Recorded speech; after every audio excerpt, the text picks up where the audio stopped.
what emerged in this meeting, and this is just an incredible, I love the people in this group, and they're so connected, and they love each other, and they support each other, and things emerge when we're together. And one of the things that emerged was, and maybe I'll approach PG-13 here, but I think it was about us remembering who the F we are.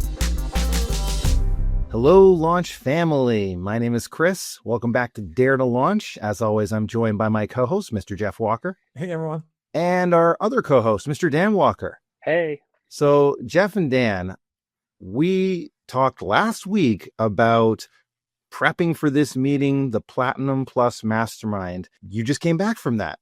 Now I want to ask the question, can you tell us a little bit about what happened in the last few days for the two of you? It was just awesome. I mean, I guess that's maybe the answer you're expecting, but it was off the charts. It was one of the best meetings that we've ever had. This was meeting number 43. We're in our 15th year now, and it was just off the charts. Amazing. Of course it was amazing. We all know it was going to be amazing, but I feel like if we dig in a little bit, can I ask you some more specific questions? Because I know there's a bit of a cone of silence around here. So if I ask too much, just tell me. All right. Yep. But what are some of the bigger trends or bigger themes that go through, and we're kind of tying a thread through this meeting that you can talk about? So yeah, we do have a cone of silence within the group, and that allows people to share, knowing that their stuff's not going to get shared to the world. So obviously I have to run everything I share here through that lens, but there's a lot I can talk about. And one of the things I love about this meeting is the breadth of it, from super nitty gritty, crunchy, tactical marketing stuff, all the way up to much bigger, where's this industry going, to really, really big picture, like where do we all fit within our businesses as leaders? And everyone in the room is running 7-figure or 8-figure businesses. So this is an elite room.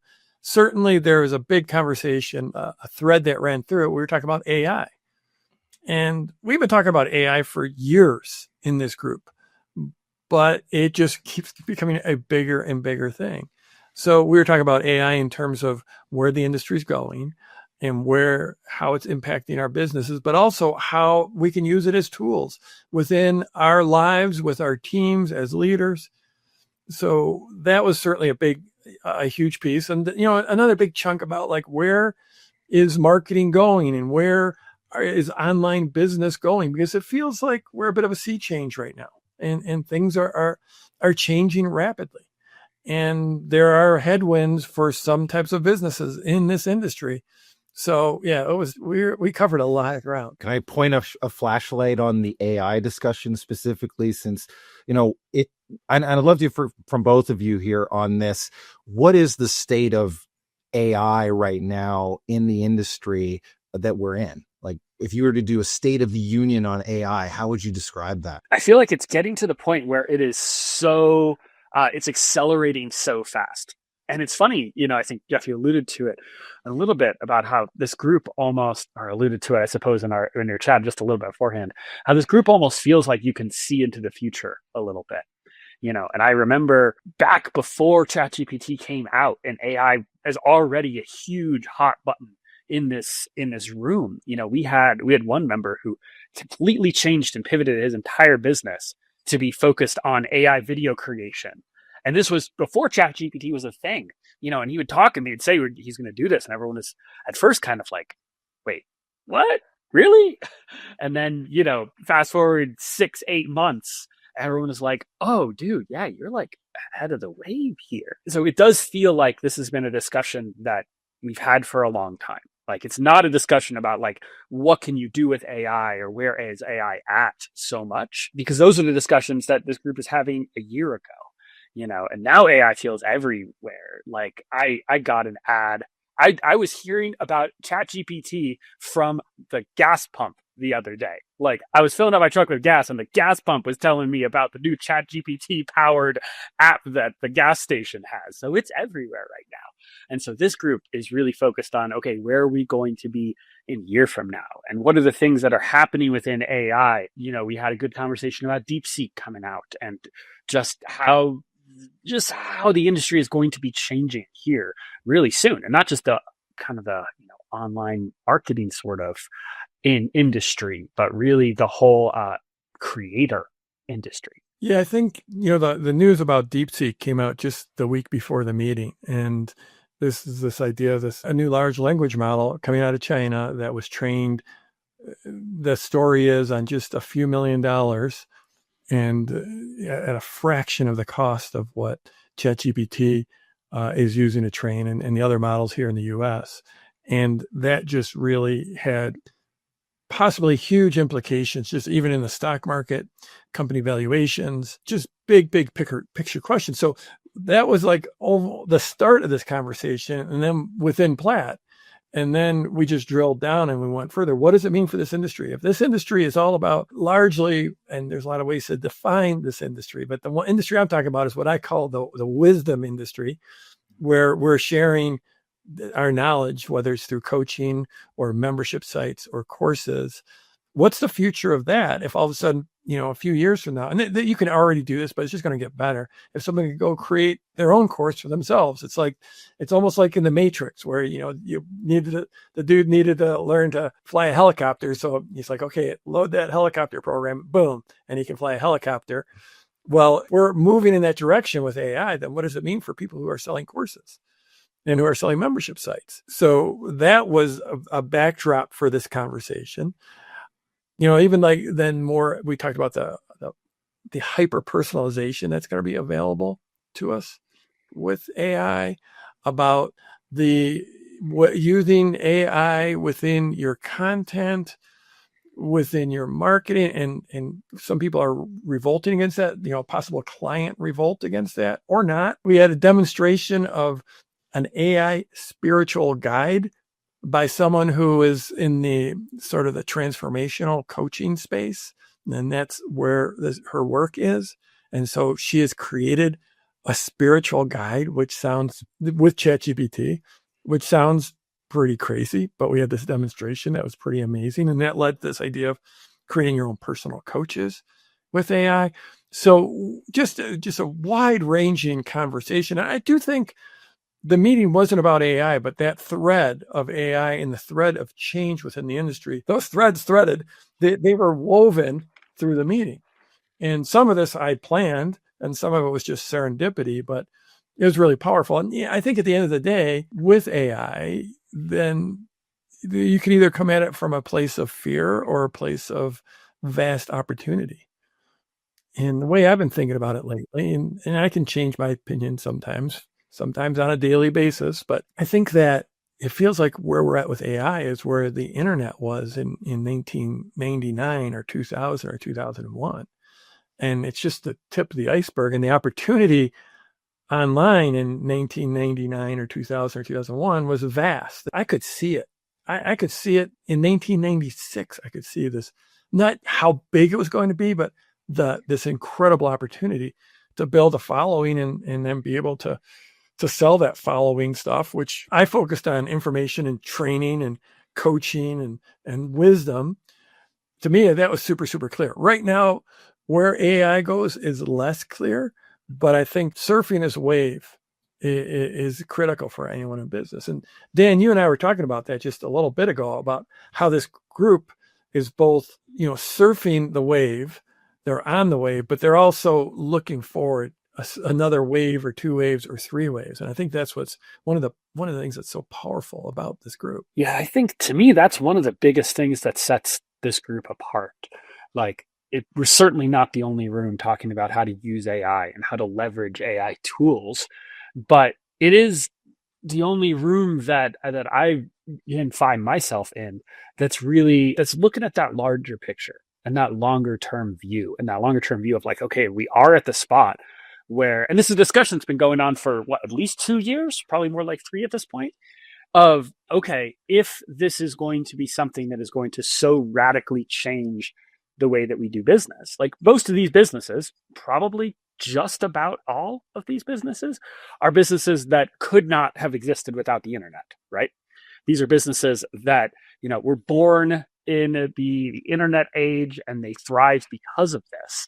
And so if we're in a room of people who have, created such unbelievable opportunities for themselves off of what was at the time quite a new and disruptive technology, this is a room of people who are seeing the opportunities. And they're seeing the threats too. They're more focused on the opportunities and where are we going and how is this going to not just be something that, oh, we can make it easier. And, it's like, it's simpler to make your videos, or it can, you can help your customer support people be so much better by having a custom GPT that can answer your questions like you would. Like, there's those discussions too, but those discussions are more minor, those are the ones on the snack breaks where it's like, oh yeah, what are you doing lately? The more real discussions now are like, what is a business that's thriving in a fully AI-ified world look like? Hey, Launch family. I want to pause on our discussion with Jeff and Dan for just a second.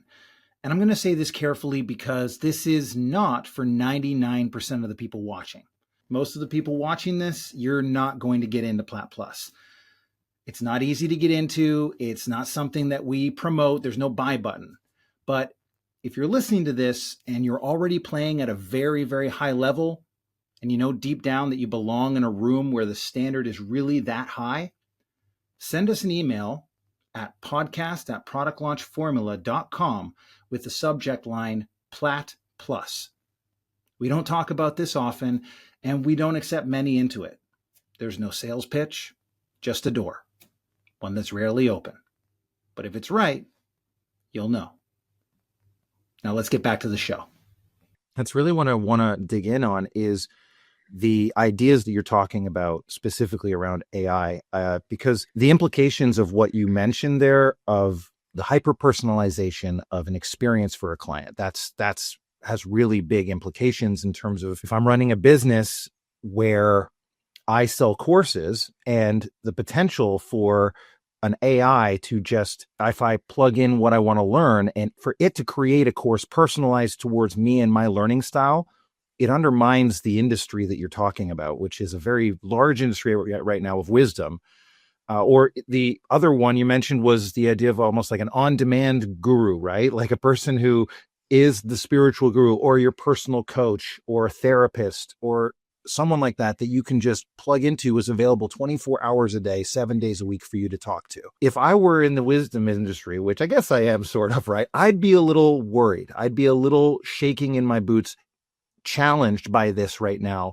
Can you talk about where you guys are at with that and how the industry, how you're thinking about that is in terms of challenge versus opportunity? As I just said a few minutes ago, we can go to fear or we can go to opportunity. And either way, this AI wave is coming. We're in it. We're in it, but I think we're just starting it. And one of the themes in this mastermind. So this is the thing to remember. If you guys are just tuning in, this mastermind, it's minimum 7-figure business to get it. I think there's a few people sort of just at that 7-figure mark, but most of the people are multiple 7 figures up into maybe $30 million, maybe a little bit bigger than that. That's the kind of business we're talking about. The people that got there, that got into this room, and that's just like, that's the table stakes to put an application in to get in this room. And then there's a whole selection process to get into the room. And it's very limited. We fluctuate right around 45 members in the group. I have a hard cap at 50. I try to keep a few spots open in case some amazing person comes into my world. But just think like we're talking in the low to mid 40s in the group. So if table stakes are, you have to have a 7-figure business, and then you also have to be an amazing person and be able to have something that you can really contribute. That's what it takes to get into this room.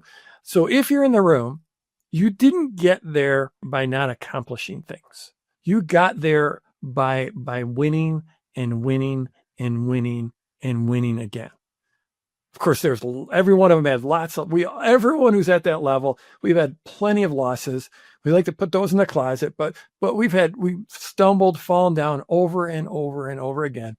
But in the end, the people got there because they built something great, and they had setbacks along the way, many setbacks, and they overcame those setbacks. For me, I was in mid-30s, hadn't accomplished nothing in my life other than having a wonderful family, but I was a stay-at-home dad. And that was my starting place. And then I grew, and then I grew, and then I grew. And everyone else in this room has a similar story. They might not have been at stay-at-home parent like that, but they had some kind of crazy story, and they had many setbacks, and they always kept on finding a way. That's how they got into the room. And I think in this meeting, we're looking at something that is radically going to change this industry. And we're not exactly sure how it's going to change the industry. And it's happening so fast. It's like literally like they used to have this term internet years where, that things that like an internet year was like, it was like dog years. It was like 7 years in real life was an internet year. And I think AI years is that again. What emerged in this meeting, and this is just an incredible, I love the people in this group, and they're so connected, and they love each other, and they support each other. And things emerge when we're together. And one of the things that emerged was, and maybe I'll approach PG-13 here, but I think it was about us remembering who the F we are. We're people that figured it out over and over again. And this is just another challenge that we're going to figure out. And we're going to keep on figuring out and keep on having to adapt and evolve and reinvent along the way. But we've done it many times before. One of the analogies I used was I remember when video first came out. And when video on the internet first really became a thing, and that was maybe the mid 2000s when it first started, and it was clunky and hard to do and didn't stream well. But by, 2007, 2008, it really did become a thing. And if you were going to be playing online in a significant way, at least in my niche, you had to figure video out. But I remember as early as maybe 2003, there was someone who was online teaching. He was a significant teacher online. I'm not going to say the name because he ends up looking a little silly now. But I remember him saying, "Hey, these are the glory days because video's coming.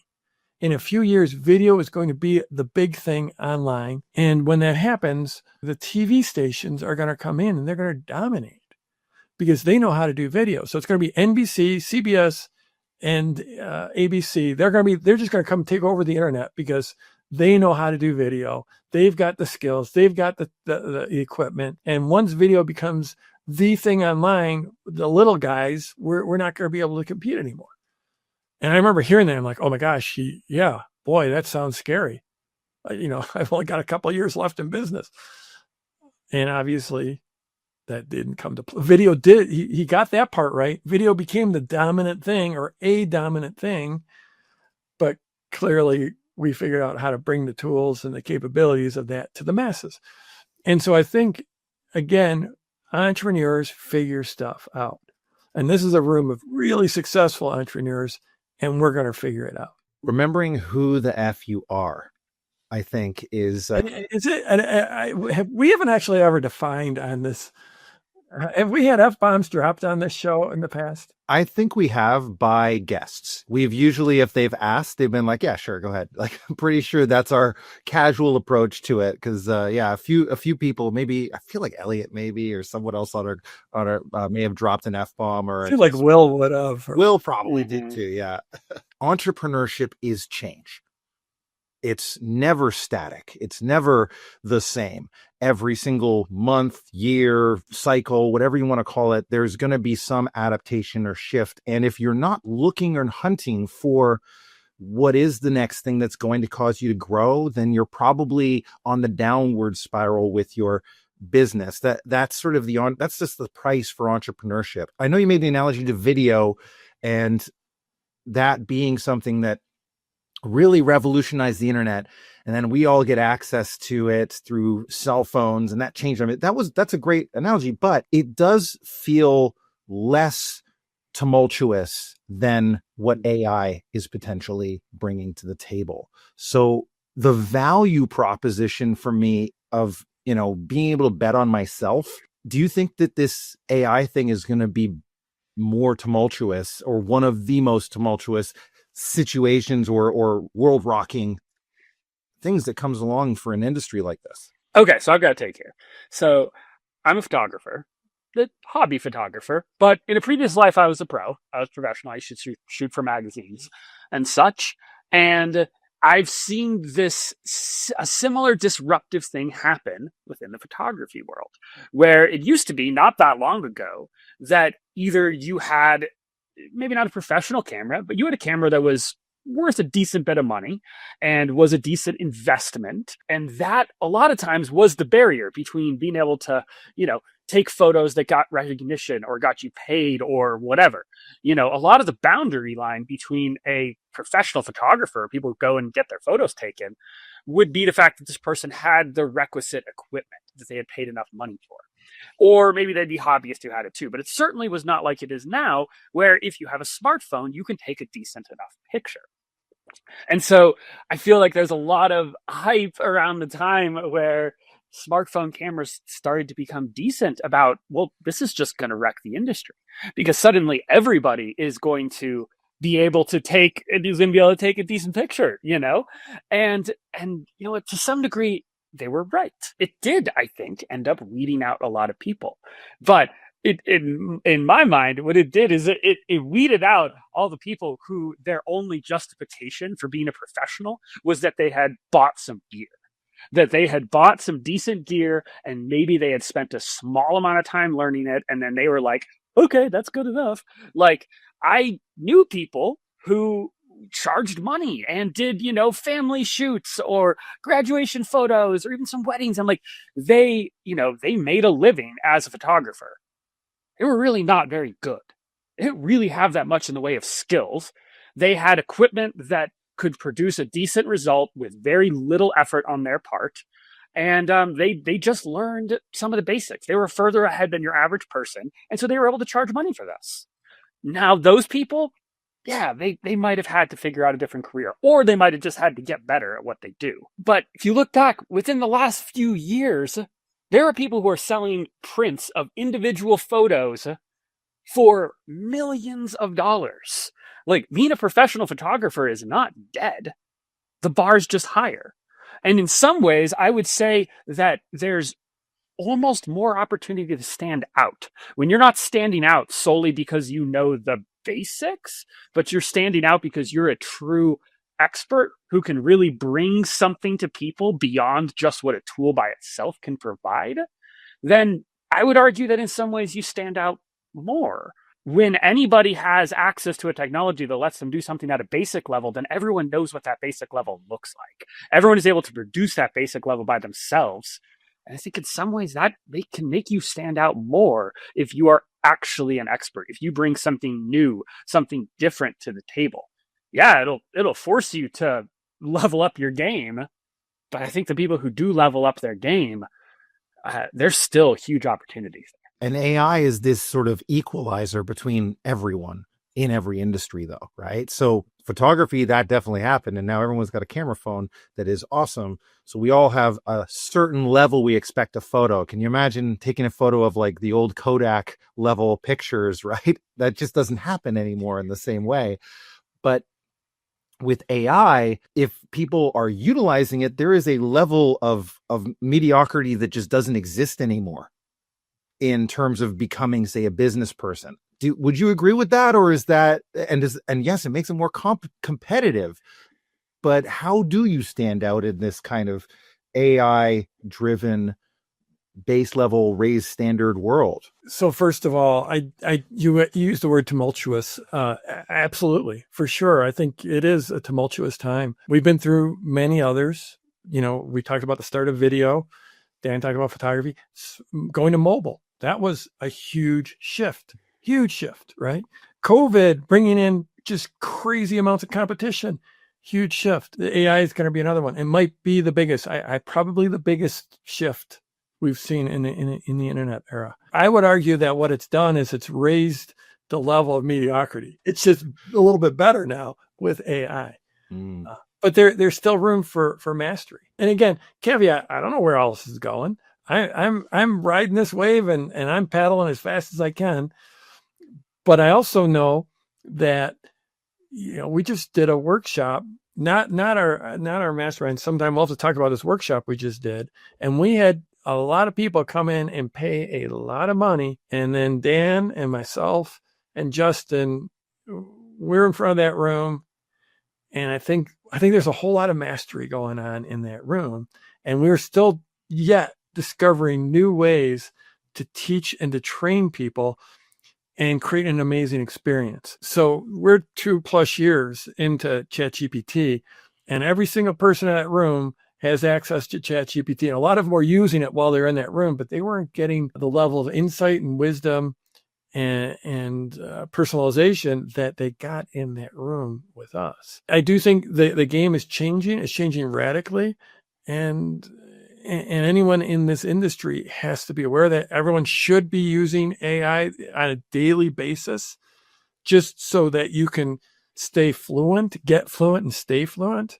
But I don't think the industry's done quite yet. I have a feeling that 3 years from now, that the training and coaching business, whatever I want to call it, the teaching business, my guess is the dollars being spent in this industry are far greater than they are right now. Well, you just mentioned something really interesting because you also mentioned this right at the beginning in terms of some of the trends, but that there's also the opportunity within the challenge. There's the revolt against AI and digital media as well.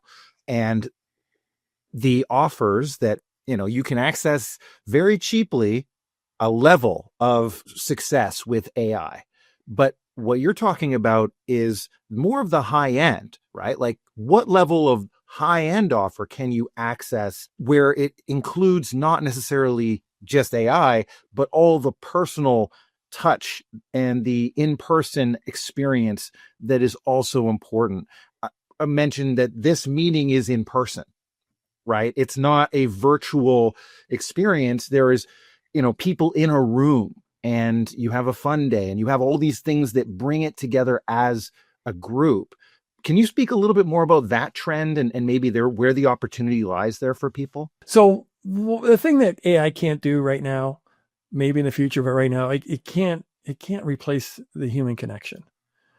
And so in this room, we were face to face. These are people that have known each other, that have deep connections, and we got together, we meet in person, we have breakfast, lunch, and dinner together, we go off and have a little adventure. And that's just something that I think humans crave. And especially at this level, if you're running a 7 or 8 figure business, for the folks who aren't there yet, that sounds glamorous and amazing. And it is, it's fantastic. It's great having a super successful business. But there's always challenges. You're a leader. If you've got that kind of a company, you have a team, you're a leader, and being a leader it's lonely. It gets lonely at the top, and they don't have people that they can connect with, especially in person on an ongoing basis. So the ability to get together and share our wins and share our challenges and share what's going on, it's incredible. And that is something that AI is not going to replace in the near future. Just not going to happen. The other thing I think I've seen in this is the ability for people to really get more done than they've ever been able to do.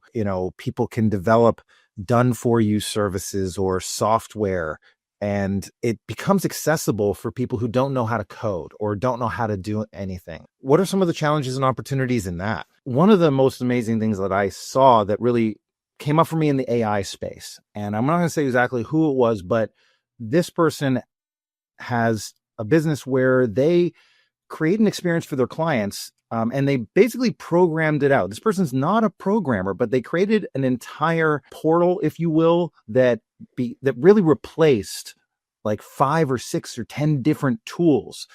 People would have to have their own CRM, right? They would have to also create a web page builder. They also had to have, they would be using something like ChatGPT to create their copy. They would have some like all these different tools. And he was able to use AI like Cursor to program out and put all of those things into one platform that is a CRM, a membership site, a portal. It has its own built-in AI, and that ability to simplify everything for his clients into one direct experience so that when they join his program, everything is just like a few clicks to get it done and it all happens in one place. That just feels so revolutionary and easy. If you don't know how to do anything and I could just go into your program and it does a lot of it for me, that's where the AI on the front end for people who aren't there yet really creates that momentum. I just think that's such a powerful client experience. So there's a software, I guess a SaaS out there, a service called Cursor, where anyone can start developing software. If you can type English or speak English, actually, you can just speak into the interface and it will literally start building software right in front of you. And we actually had a demonstration at the front of the room by the person you're talking about. It was just absolutely crazy. And yeah, he's built out this entire portal for his clients that is a complete done for you and community solution. Just, it's amazing. Realistically, the thing that he is doing there that is so cool is that he's the guide. He's the person who's saying, here's all the things you need, and here they're all in one place.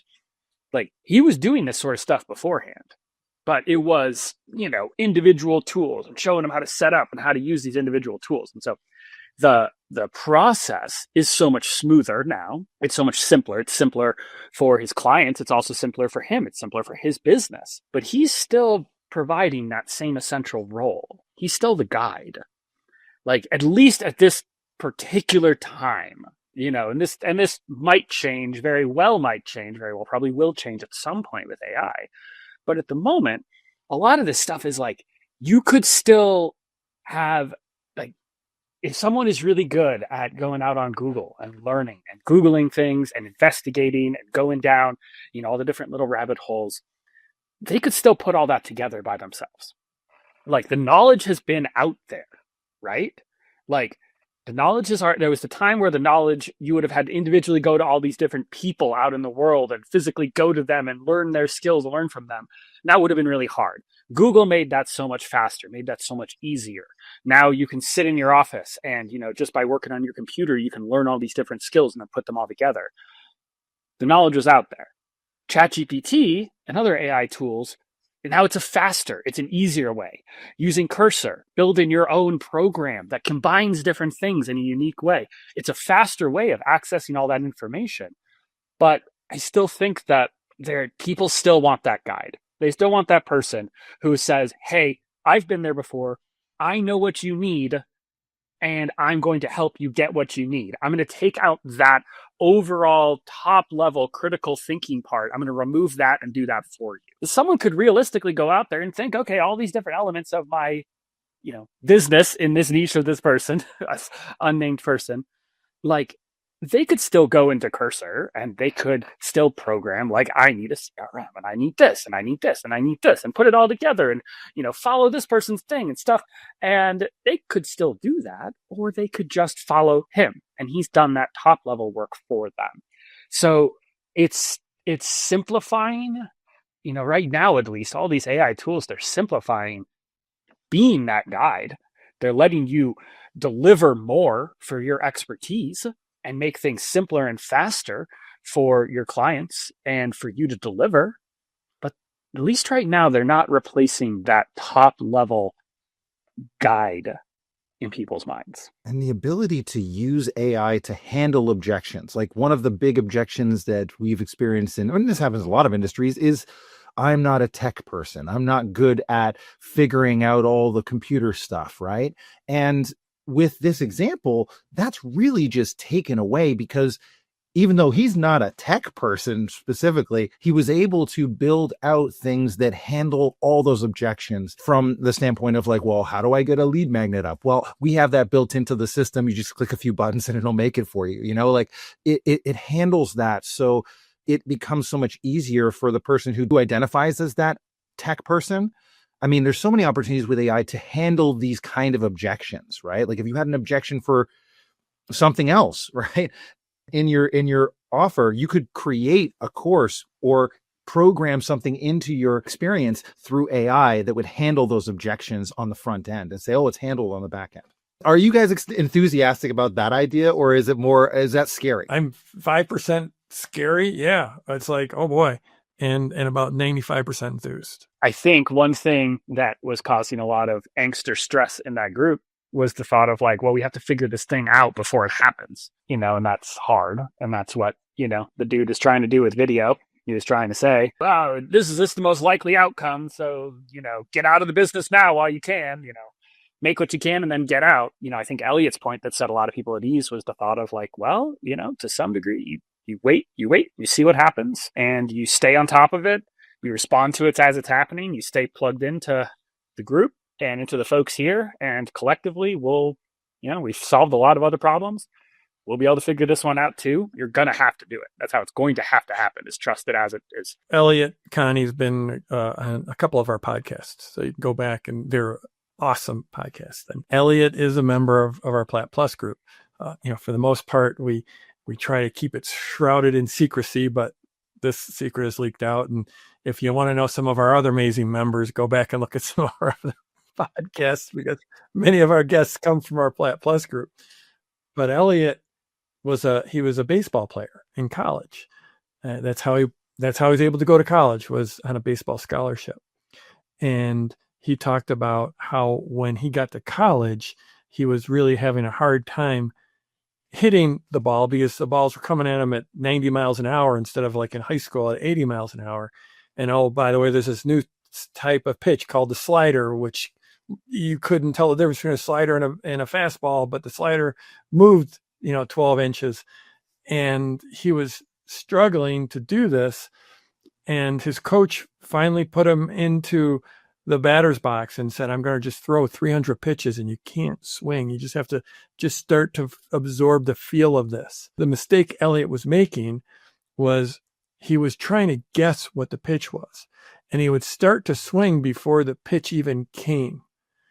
And he was just trying to guess whether it was a fastball or a slider or a curveball. And what his coach said to him is, you have to trust your hands. You have to trust yourself that when that ball, wait till you see that ball and trust that your hands are going to catch up to that ball and you're going to be able to react to it. You're going to be able to hit it. And Elliot this wasn't a presentation. This is just one of the shares within the group, because the group's all about conversation. When we have this group, it's not a seminar where it was speakers giving talks like with slides, and it's very much a conversation. I think that's what a mastermind should be. And in the group conversation, Elliot said, y'all have had so much success for so many years because you've been able to react. You just have to trust your hands. And you're going to be, you've done it in the past, and this is just another challenge. And you have to trust your hands that you're going to be able to react. None of us has a crystal ball. It's moving too fast. We don't have a crystal ball about where this is all going. You have to trust your hands. You've had success before. And this is, again, a room of people who have had success after success.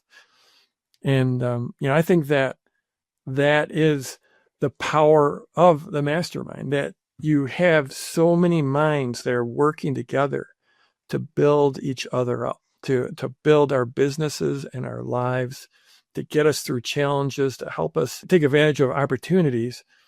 And when we're all working together, we're so much more powerful. And that's why I'm such a fan of masterminds. And if, obviously this is a very exclusive mastermind and very few people will ever have a chance to even apply for it. But no matter what, find a mastermind, get in a mastermind, because it's so powerful to be working with people, with peers, where you're all working together to solve your challenges and make your lives better. And that's what we've seen over and over and over in this group, the power of the mastermind. We are the average of the 5 people we hang out with the most in every area of our lives. And in this mastermind and in any great mastermind, you're around a bunch of amazing people, and trust your hands and trust the hands of the people that are in the group with you. We don't have a crystal ball. We don't know what AI, how that's going to change this industry, but we know that we together in this group and together as a community, we can solve this if you trust your hands. Well, Launch family, thanks so much for listening, and we hope this conversation inspires you to dare to launch.